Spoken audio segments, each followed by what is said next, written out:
Imagine a woman beginning an ordinary morning in Japan. Before she checks her work messages, she sends one to her father. Did you take your medicine? He still lives alone. He shops for himself. He makes his own decisions. Most days, he does not need much help. But lately, she has started to notice small things. An appointment forgotten. A confusing letter left unopened. A shopping bag that now feels heavier than it used to. So she checks in. Across town, a man around 70 lifts the shutter of a small workplace. He turns on the lights. Arranges the counter. Greets the first person through the door. His hands know the routine. Maybe he needs the income. Maybe he likes being useful. Maybe this is where people still expect him to arrive. One life is quietly making room for care.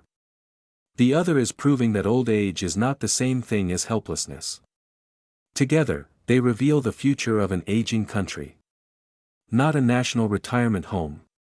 Not a society waiting to disappear. A place where longer lives are beginning to reorganize almost everything. Work. Family. Homes. Streets. Technology. And the meaning of the future itself. An aging country is not simply older. It becomes a different kind of country. Japan is already becoming that country. In 2024, 29.3% of its population was 65 or older. Nearly 3 people in every 10. By 2070, official projections suggest that roughly 1 in every 2.6 people could be over 65. But numbers that large can become strangely difficult to feel. So leave the population chart behind. Ask what it changes on Monday morning. It changes who goes to work. Who waits for a bus? Who can climb the stairs? Who answers the phone when a parent becomes confused? What happens to a school with fewer children? And how many people are available when someone can no longer manage everything alone? Most modern societies were built around a quiet assumption. There would always be many young workers, many new families, and a smaller group reaching old age. Youth was the default setting. The office assumed it. The train station assumed it. The apartment building assumed it. The healthcare system assumed it. Even the family assumed there would be enough adult children nearby to help.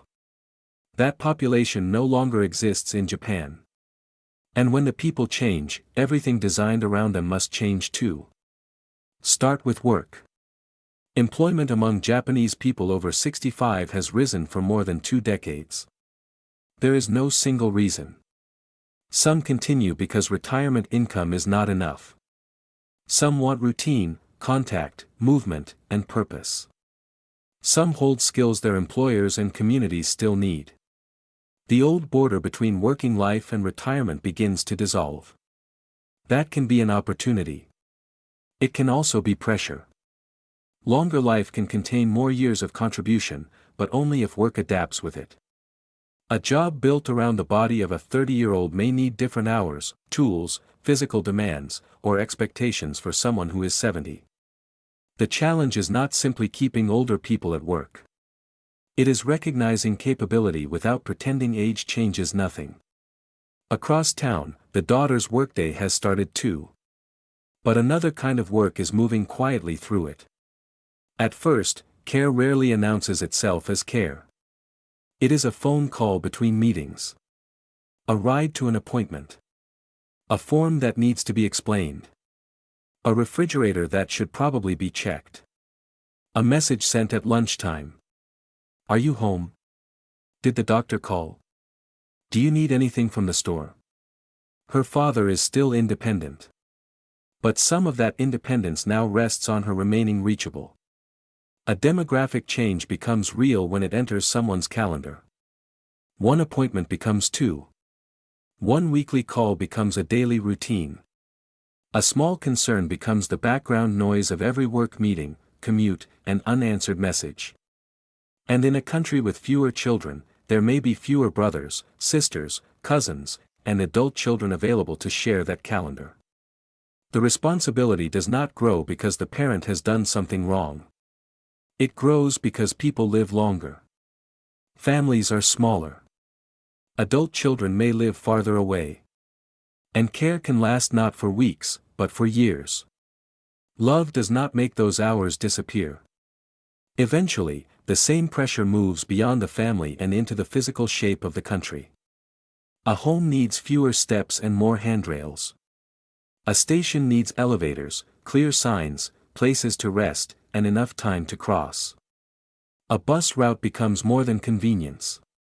It becomes the difference between independence and isolation. A nearby shop becomes part of the care system. So does a bench. So does a well-lit street.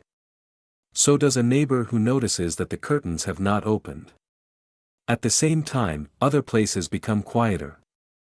Some communities have fewer children. Schools consolidate.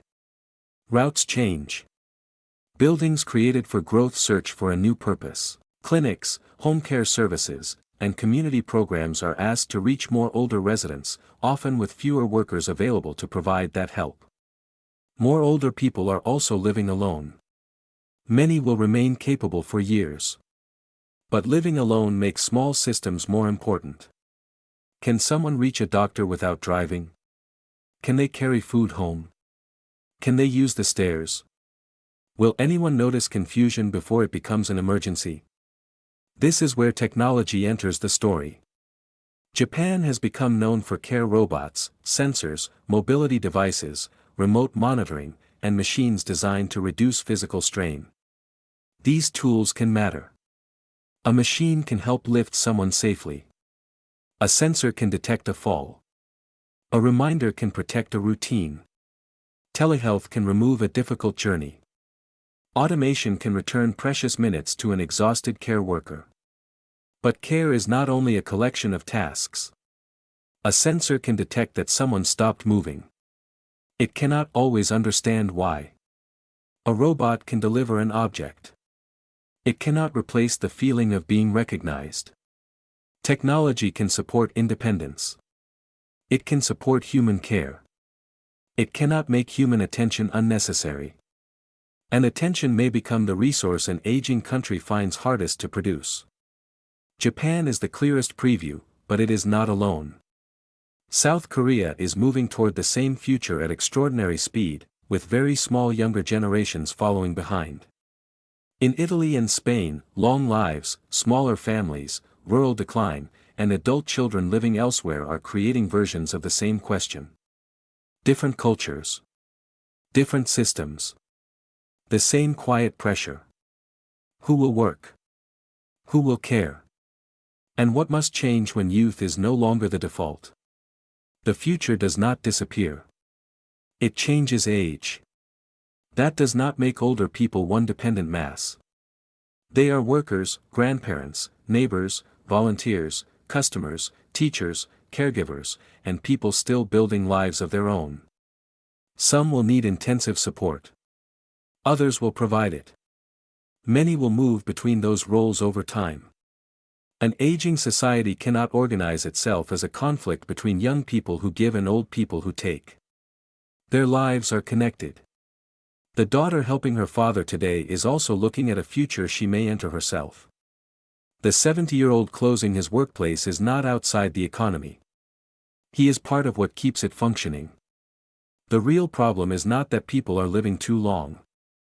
Longer life is an achievement. The challenge is redesigning life around it. Many institutions still expect a population that no longer exists. More young workers. Larger families. Nearby relatives. And a short, predictable period of old age. An aging country has to become a different kind of country. One where independence is designed, not assumed. Where care is supported before a family reaches exhaustion. Where work includes older bodies without exploiting them. Where streets, homes, and transport recognize that speed and strength change. Where technology saves time without pretending that presence no longer matters. And where a longer life remains connected to other lives. At the end of the day, the daughter checks her phone. Her father replies that he took the medicine.